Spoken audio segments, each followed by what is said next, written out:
राष्ट्रवादी काँग्रेसचे नेते हसन मुश्रीफ यांच्या घरी ईडीनं शनिवारी छापा घातला आणि या छाप्यामुळे पुन्हा एकदा राजकीय वर्तुळात खळबळ उडाली। कारण गेल्या काही महिन्यातील ईडीनं घातलेला हा तिसरा छापा। मात्र ईडीच्या छाप्यामुळे त्यांच्या निवासस्थानच्या परिसरातलं वातावरण चांगलंच तणावपूर्ण बनलं। कारण मुश्रीफ यांच्या समर्थनार्थ त्यांचे शेकडो कार्यकर्ते रस्त्यावर उतरले। दरम्यान मुश्रीफ यांना आता चौकशीसाठी समन्स बजावण्यात आलंय। राष्ट्रवादी काँग्रेसचे नेते हसन मुश्रीफ यांच्या घरी शनिवारी सकाळी ईडीचं पथक धडकलं आणि पुन्हा एकदा एकच खळबळ उडाली। गेल्या काही महिन्यांपासून ईडीच्या रडारवर असलेल्या मुश्रीफांच्या घरावर ईडीचा हा तिसरा छापा आहे। मुश्रीफांना राजकीय हेतूने त्रास दिला जात असल्याचा आरोप करत त्यांचे कार्यकर्ते रस्त्यावर उतरल्याचं बघायला मिळालं।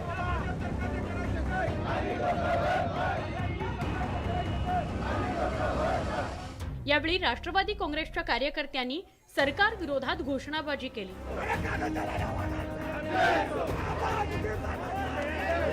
त्यामुळे काही वेळ तणाव निर्माण झाला होता। ईडीच्या छाप्यामुळे मुश्रीफ कुटुंबानेही संतप्त प्रतिक्रिया दिल्या।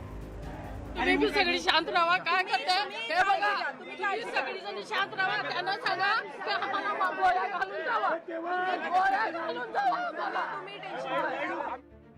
मुश्रीफ समर्थक आक्रमक झाल्यामुळे कागलमध्ये पोलीस बंदोबस्त वाढवण्यात आला होता। आम्ही सगळं जाणतोय आज काय चाललेलं आहे ते। घरात छोटी छोटी मुलं आहेत, त्यांना ताप आलेला आहे। जर पोरांना काय झालं किंवा त्या घरातल्या एका जरी बाईच्या केसाला धक्का लागला तर आम्ही कुणी शांत बसणार नाही। घरात साहेब नसताना सुद्धा सर्व महिलांना त्यांच्या मिसेस आहेत, त्यांच्या सुना आहेत, त्यांचे नातवंड आहेत, यांना विनाकारण चुकीच्या चौकशीसाठी सामोरे जावं लागत आहे। आणि ही सगळी जनता आज आपल्या समोर आलेली आहे, ही आपल्या नामदार मुश्रीफ साहेबांच्या प्रेमापोटी आलेली आहे।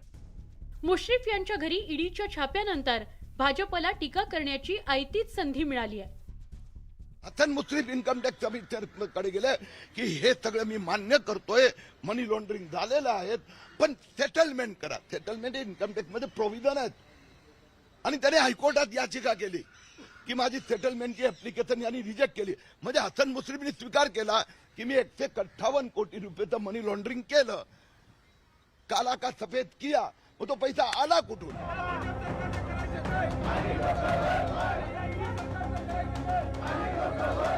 ईडीच्या पथकानं हसन मुश्रीफांच्या घराची तब्बल 10 तास झाडाझडती घेतली। ईडीच्या या छापा कारवाईमुळे मुश्रीफ चांगलेच अडचणीत आल्याचं बोललं जात आहे।